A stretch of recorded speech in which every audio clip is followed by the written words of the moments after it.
I mean, the expatriate culture has been prevalent for some time, predominantly in the early 2000s. You see a lot of expats in India.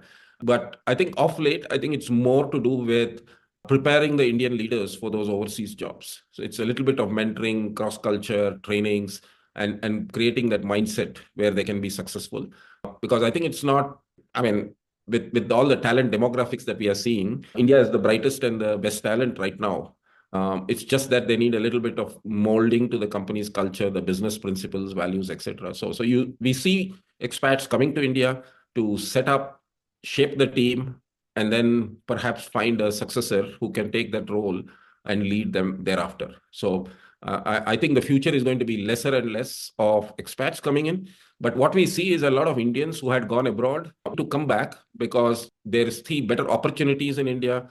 They see a better compensation, that parity is improving. They are able to now live up to the Indian values, stay with their parents, relatives. And I think the only thing, of course, they miss is the quality of life, which they are used to. But with more and more infrastructure and the bigger cities, better traffic, all that happening, I think that it should be a zero-sum game in a few years.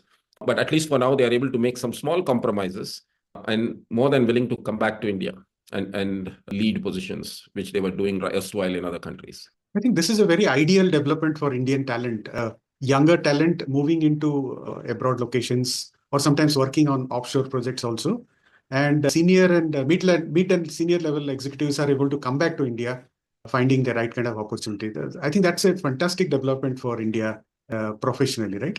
Absolutely. I think I call it as the reverse brain drain. A few years ago, after your basic engineering, almost 90 to 95% of the talent used to go abroad to do their masters or PhDs. Now, I believe, and my daughter is a standing example, where they are able to do some of those masters online, and rather than going and migrating, right? So I think we are able to retain the bright talent in India. We are also able to attract the talent and